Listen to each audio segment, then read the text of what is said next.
Hi, this is Real Men Unscripted with D&D, Derek and Domingo. We hope you enjoy this podcast. Hey, welcome back to Real Men Unscripted. I'm Derek. And I'm Domingo. Welcome back. Hope you had a good week.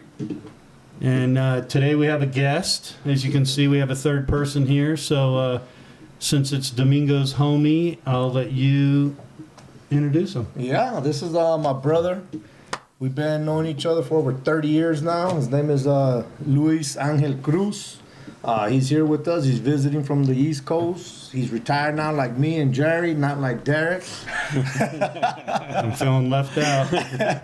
He left 8 months ago on a trip with his RV. So he's been traveling the country, making some stops. So his last stop is here with us. So we decided to have him on with you guys. All right. And before we start asking, shooting questions at him, by time this drops, it's going to be Easter. And we all know, well, if we don't know, Easter is about Jesus. So Hope Church has some services that I want to shout out. So the main Hope Church, Las Vegas, there's one Thursday night. This will drop on Friday, so you'll miss that. But Sunday, March 31st, it's 8 a.m., 9:45, and 11:30. I'm going to the 11:30 one. And then Hope Church Boulder City is having same day, 31st, 9 a.m. and 11:30 a.m. Hope Church Henderson, March 31st, 8 a.m., 9:45, and 11:30 as well. So if you want to come to a Easter service and you haven't been to church for a while, head on down to Hope Church on Cactus, or the other one's on, the one in Henderson's on Horizon Ridge, I think. Anyhow, I don't have the address, but Google it. so anyhow, we're excited that we have another guest on the episode. So, Luis, or do you want to be called Cruz? Like he I can't This believe is the military, right? We used only he last just calls names. us you Cruz all the And time. my wife calls me Cruz. Yeah. Oh my God. Well, I met her when I was in the military. So, Okay. And when I met her, I was with friends, and they called me. We all go by last names because it's just easier to remember. Most guys even forget their first names. Yeah. So. Okay. Like my daughter didn't know his first name was Luis until probably Yesterday. 3 years ago. Yeah. Well, she found out yesterday his middle name was Angel, because we were having a discussion about what angel means and all that. But Okay. yeah, she found out it was Angel. She's like, what? But Cruz is fine. I mean, whatever's comfortable. Whatever. Okay, well- whatever flows. Why don't you tell us about yourself and your family and what the heck you're doing here in Vegas? Well, you know what? Fortunately, I was able to retire about 2 years ago. No, 3 years ago now. From the fire service, emergency service in New Jersey, Patterson. It's a pretty active fire service. And, thank goodness, I was able to leave, everything intact. And I realized at that point, let me take this W, this win, because I knew the job always meant first of all, it's two conditions that happened. My wife, who I met when I was in the military, right? When I met her, I decided to take a job in the fire service in Patterson, and this is a neighborhood, this is the area I grew up in. I was struggling with that problem, with the fact of going back to my own neighborhood, area that I had little challenges coming up with, and I thought maybe I would retract. And plus, it's just not a great neighborhood, right? It's not a great place. So my wife, who was from, Watertown, New York, is about a half an hour from Canada, so a whole different scene, right? So when she comes down here, of course, she's young, so it's exciting, But when I decided to take the job on, she was like, she made me promise, listen, I'll do this 25 years with you in the armpit of New Jersey. But after 25, I had promised her that, we'll skedaddle, So she held that, held my feet to the fire with that 5 years out, no matter what was going on in the career. And I was struggling, on the process because things were well on my end. But she definitely told me, she basically says, you can stay here and do well with this job, and you can do it all by yourself. So it was, you made me a promise, and you know what? It was, so what I say that. But he didn't tell you when he retired. He retired as the number 2. So it was the chief and then him. So, and the chief was on his way out. Like, I don't know if he was going to retire or whatever. So he was going to take the number 1 spot. Yeah, that was a struggle. You know, that would have got you more money, right? More money, More you know, Better retirement. Better retirement. well, better retirement because it would have tacked down another 5 years. Where 5 years I would have maxed out on everything, you know. But The wife didn't want that extra money? My wife was never. She was more on sense. Her wealth and her mind was health, time, and experience. You know, like things we're gonna do. And so she was basically said, you could be here and be the chief all by yourself, but I'm gonna take half of your chief money with me.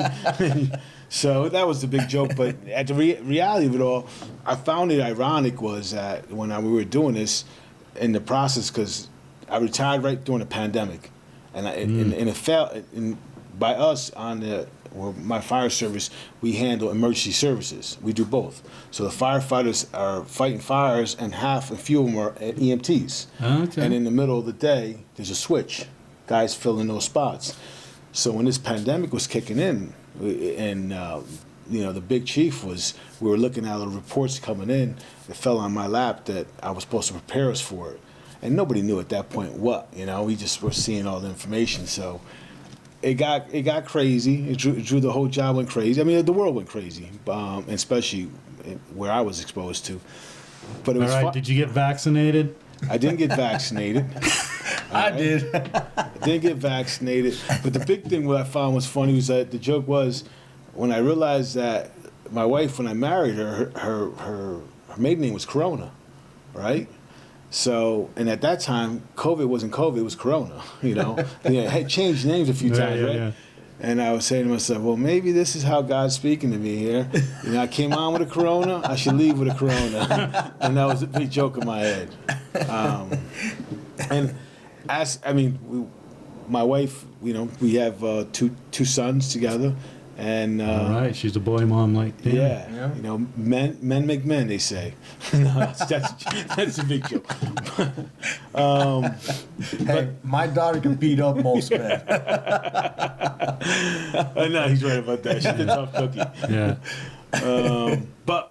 And how I met this fool Domingo. We end up. That's not what he calls me, by the way. Yeah. I call him. We call him Lucy. Lucy. Right? Lucy. Lucy. Lucy. Okay. Well, really, the first name we called him was Francis. Yeah. You can use that for a story. Story was, we got fortunate because they called the cohort package. So the same guys who went to basic training stayed together and got sent to the same unit together. So tell people what branch of service are you talking about? Well, U.S. Army was we were with 10th Mountain Division, 2nd and 14th Infantry, and we were light infantry. Basically, you walk. Fort Drum, New York, baby. Yeah. And how many years of the military did you do? And thank you for your service. I did 3.5, a little over 3.5 active, and then there was like a year reserves when I got out in that little process before I got in the fire service. It just they didn't collaborate, so I had to give one up. Oh, there you go. Well, you picked the right one to give up. Yeah, definitely. I knew well. It wasn't even a question, but and why I say Domingo, Lucero and Francis kicked off was pretty funny stories because when we met them, we all kind of had to be put together. So everybody's from different backgrounds. East Coast, West Coast, Midwest. Yeah, everybody's there. I mean, it was pretty comical, and he had this chip on his shoulder, a big chip, right? And everybody smelt it, everybody saw it, and he wasn't bashful about letting people know about it. So one of the guys who was a real fan of the what was that one story? Tips, taps? No, it was the old story in the Army guys in boot camp. The one guy that his name was Francis, and if you called him that, he'd say, "I kill you." You call me Francis. Yeah, that's from Taps, the movie Taps, right? No, it was no old Army movie. When they're in the military academy, I can't remember. Like a West Point for little boys. It's that movie. Point was, he wouldn't say kill you, but he hated anybody bothered him. He was really ready. He was always jumping ready to go get to fighting. So the name was Francis for a while for him because he was always ready to jump up at you. So And again, you got a bunch of other military guys. So he didn't find it. He eventually found it to be funny. At first, it wasn't funny, but after me, it was funny because when we met each other, we were forced to work together, and then we became friends. We were different from different backgrounds, but the cool thing was that as time went on, we got a chance to spend time out in the woods and all that, and got speaking. And I realized that we might be from different locations, but there was you just felt a connection. But you're both Hispanic, I'm assuming. I maybe shouldn't assume. Puerto Rican, Mexican. Okay.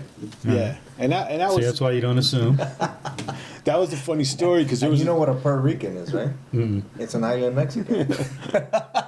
And we heard that from one of the guys, a kid named Hicks. He was in Oklahoma. He turned around one day. He goes like, we were having a squad meeting. We were going over a conversation, and he goes like, "Well, I've seen Mexicans and I've been around Mexicans, but I've never seen a Puerto Rican. I never knew. I never saw one." So then another guy who was from down south, he's like, they're just tropical island Mexicans, man. That's all it is. So that became a joke. We're like, just tropical Mexicans. Once and the joke is where her family know that, when you get that many guys together, you have that little, machismo. Yeah. And that happens. But we were able to get through all that. And after one point, we ended up just being at the hip with each other. We're in the same squad, and he became my partner. And here we are 30 years later. Yeah, he's talked about you before in Bible study, and so not good things, but a white lie comes out. You're a Christian, you're lying. Jerry, mark that up. Another lie for this guy. So you get into the now when you say fire service, is it more just because most people think, okay, firefighters, you work for like the city, but then there's like in California, there's wild, you go out and fight, the trees, right? Right, or building fire, right. So what in New Jersey, right? Right. What is it there? Is it a fire department like with big rigs? It is a fire department, but I think when in order to survive, like out on the West Coast, a lot of fire services handle the EMS end, right? I mean, we've seen that. Anything mid-past of the country, it's kind of, they go hand in hand. Back in East Coast, the EMS was a whole different setup. They weren't part of it. So they tried to just collaborate the two, and our city was one of the first ones. We received some funding to get some grants to get people on with the idea that they would man our ambulances. So kind of like Chicago Fire? I watched that show. Same idea. So you have a firehouse with truck engine and a ambulance. And you got like basically what they call that, out of a station you'll have an ambulance, an engine, and a specialty squad unit. Or whatever they call it. If it'd be a ladder, it'd be a hazmat unit, whatever it is, but an engine always heavy rescue, something. Yeah, but an ambulance follows with them as well. That's Vegas is like that. It's exactly like their model, where you have an engine and an ambulance. And you were stationed at the same place? I was stationed at this one firehouse called Riverside, which 53 Deuce, if you see that, That's a gang. Well, it really stands for 5 Engine, Ladder 3, and Battalion 2.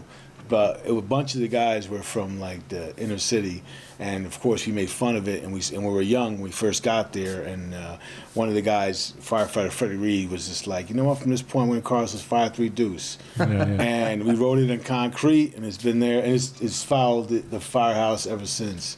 For about 20 Where's your years tattoo now. at? 53 Deuce. I don't do tattoos.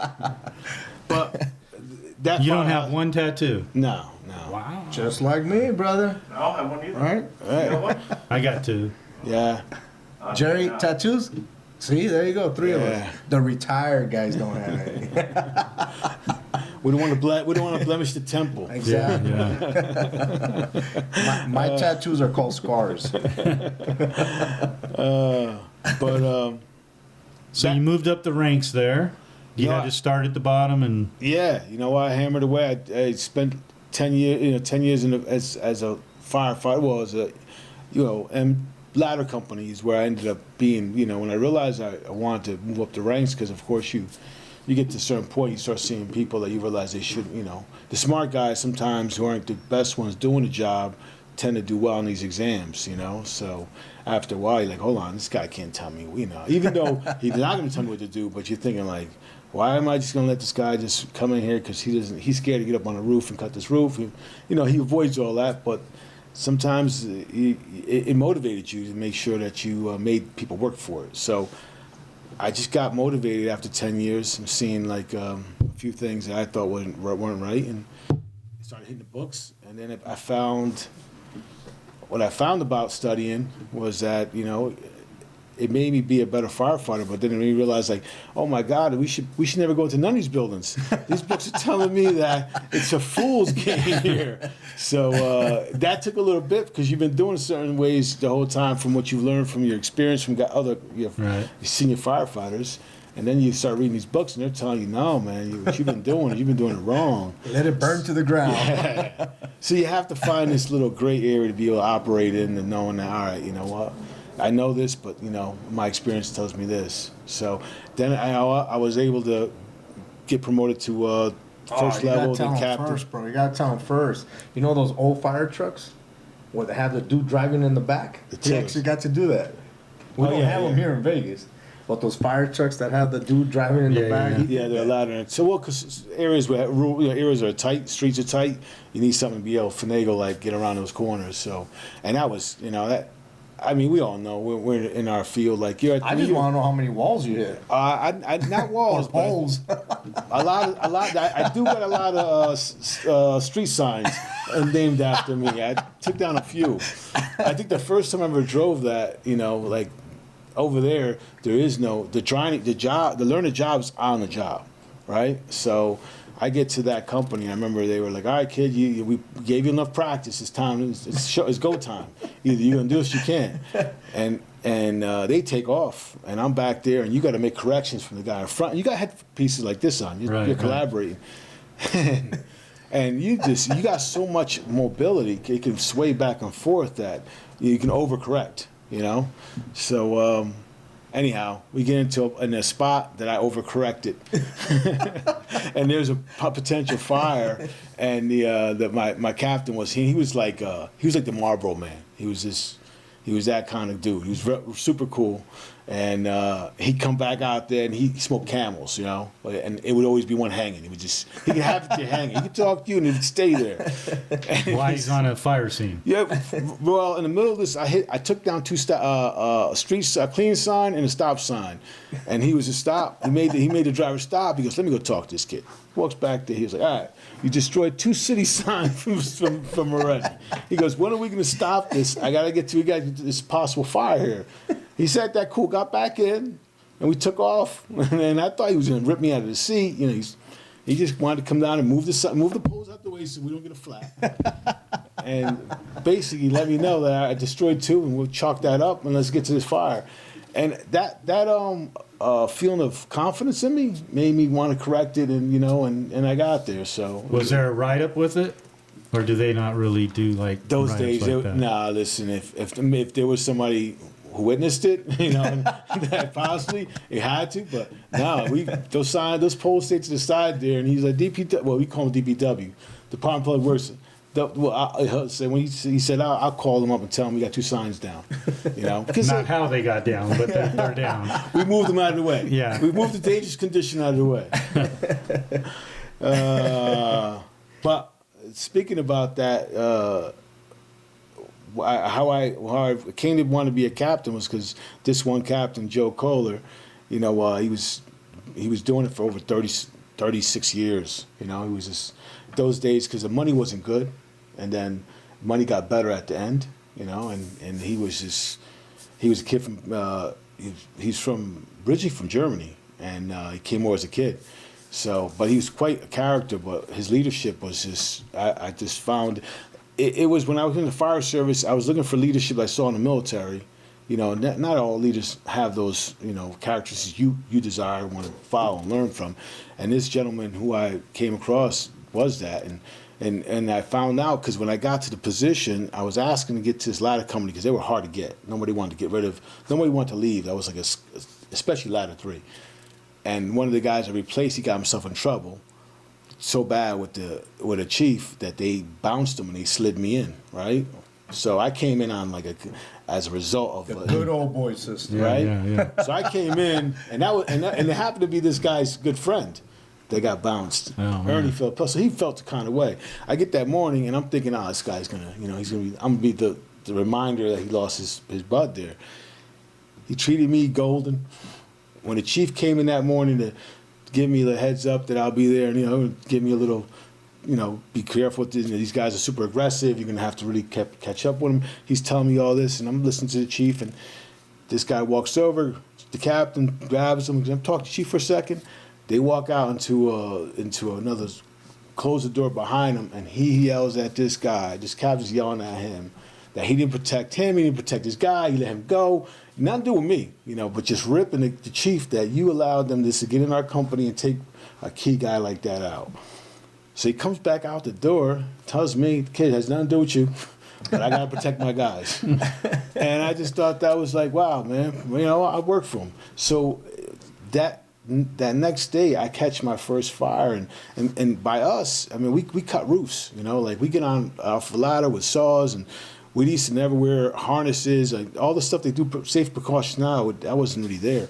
And you didn't even bring Scott packs, because they would throw you off. What's that? The breather. The CBA? SBAs.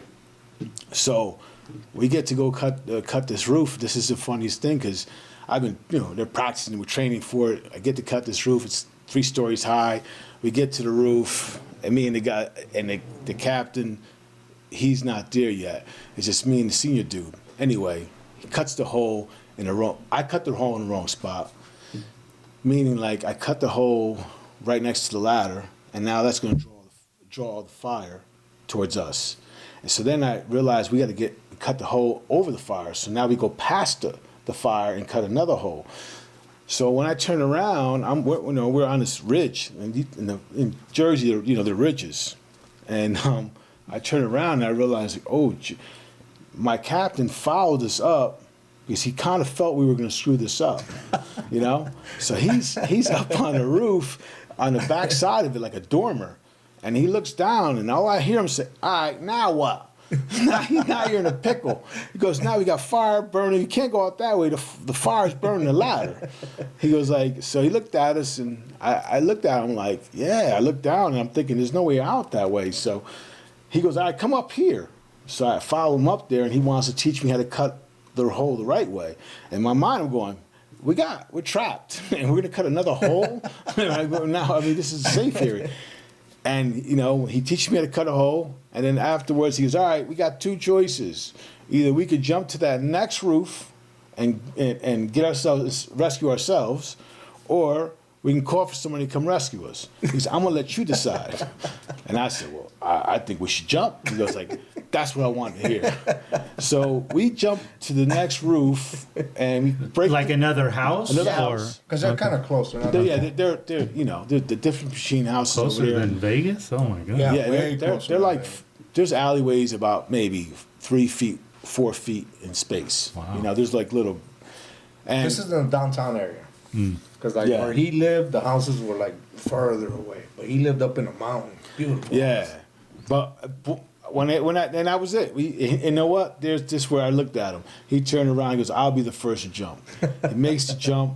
I go, all right, man, this dude I'm following, man. At that point, I knew he was the dude who's going to teach me to become the mentor, the officer I wanted to be. And, he was by far one of the smartest guys I met, but he didn't want to move up the ranks. He just enjoyed being with the men. And he was a captain at this time? Yeah, he was a captain Okay. for a long time. He's probably one of the oldest captains on the job. So I was just trying, in my head, I was going to take as much as possible from this guy, and he offered it. So for fire, we're police. So for firefighters, captain, what's after that?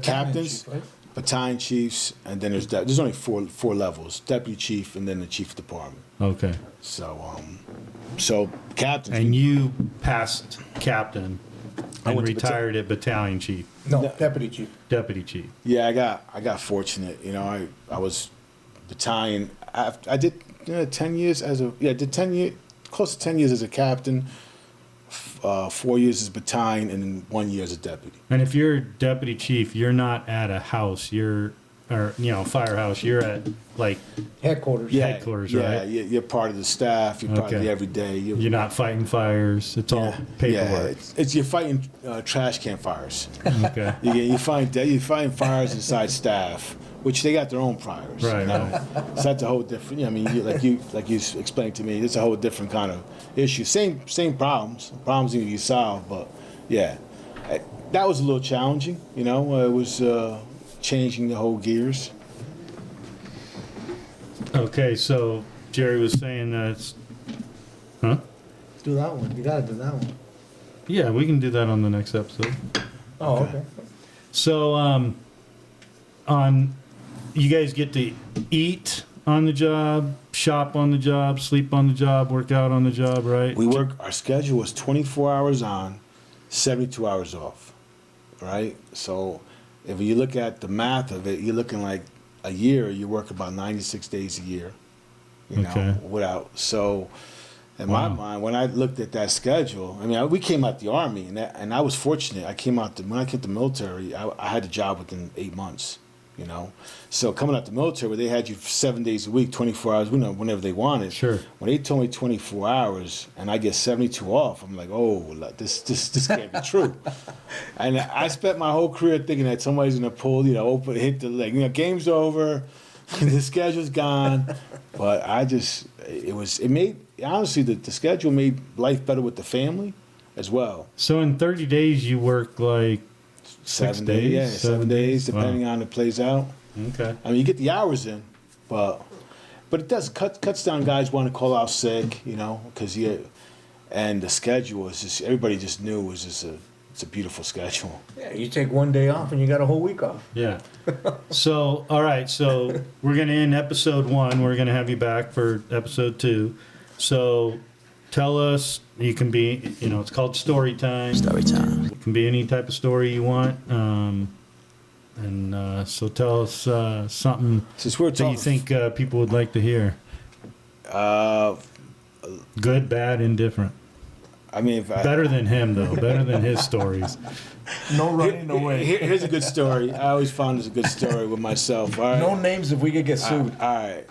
This story is funny because it's something, when you're young, you got that excitement. And I remember catching my fires are funny because, there's a first due and then, then everybody else comes in. And what that means is like you're the first one to get there when all the problems are happening and you don't have all the support. So that's usually the one kind of like sets people apart who do well there and who don't, who thrive in that kind of chaos. So I caught my first due fire. I was the nozzle man, me and the guy who had stretched the line in. And we pull up. It's we got attic fire going, and they're usually tough. And I start going upstairs and bringing the hose, and it's only us. And it's going to be a while before we get help. And people, it's nighttime. It's like 3 a.m, right? So people are sleeping. I'm able to bang through the door like nothing. I got all this excitement going on because I have a tool with me and I got the hose. I'm trying to do it all, right? So I leave the hose down. I realize there's people sleeping, so I hit the doors. Get out! And I get to the second floor and I hit the door. I hit the door, and when I open the door, I see this big white pit bull right in my face as I hit the door, and I open the door. I see it, and I go, oh! I grab the handle and I slam it back, and then I take a moment. I go, that was a statue. It was one of those panthers. Oh my God! You and Domingo. So the funny Did part you was, turn around and run? No, but he closed the door. I closed the door, but now the same door had a force. Now I had a force all over again. It's a little harder now because now it's all wriggly. So I finally, when I break the door again, open it, the gentleman, the guy who lives there, comes out and he's naked, and he's naked. He has Just like Well, my he's guy. sleeping. Yeah, I sleep naked. Oh, that's sorry. right. I forgot to remind me. He looks at me, and I got my full gear on, and he thinks I'm a burglar. He's like, what are you doing in my house? And he's reaching for, I'm like, no, oh, I'm a fireman. We got a fire upstairs. We got to go. And he's looking at me with like, he can't put it together. And then the wife comes out, and she yells out. She naked too? Nah, she's not naked. She got her little clothing on. And funny part was now I had to run down. Everybody's coming up and they're seeing this situation. They're like, So wow. where's the fire if they're in the room? They The don't. fire's in the attic. Remember, so they have the houses are like the houses are. I'm not explaining. they're that. not flat like here. First floor, second floor, the fire's in the attic. Okay. Third floor, And they This don't was the know second floor. this. They don't know They're because out it's cold. blowing out the window. Wow. Because I mean, fires. Like attic fires are tricky because they could be coming from the basement and riding up the walls. You may see the result of it, but the seat of the fire could be somewhere else. So checking every floor before you move to the fires. Like that story I told you about the cutting the hole. Every time you don't ever want to pass fire. You want to deal with it where it's at. If you pass it, then now you got to get cut off. So going to an attic fire, you want to make sure all floors aren't showing fire. So you get them out and. Well, they come on out once. They weren't listening to me. He actually wanted to. He was mad until his wife said something to him.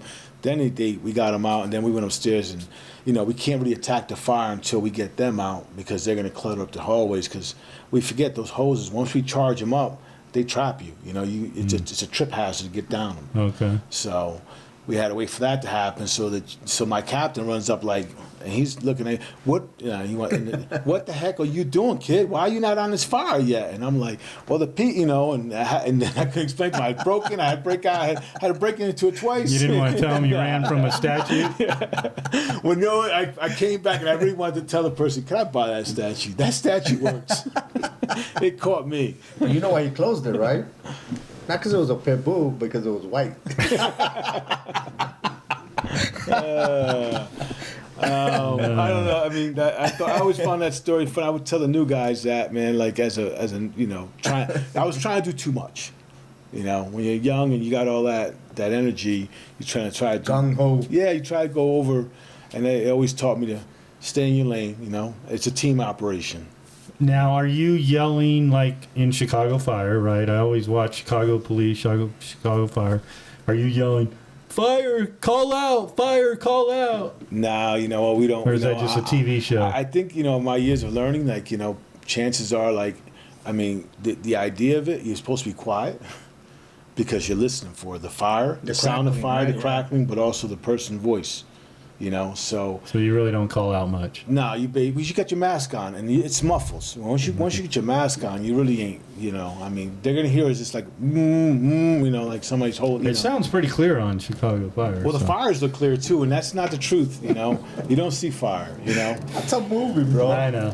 All right, well, that's it for episode 1. Remember to hit the like, subscribe, send it to your friends, and we'll be back with Mr. Cruz for episode 2. Peace out. See ya.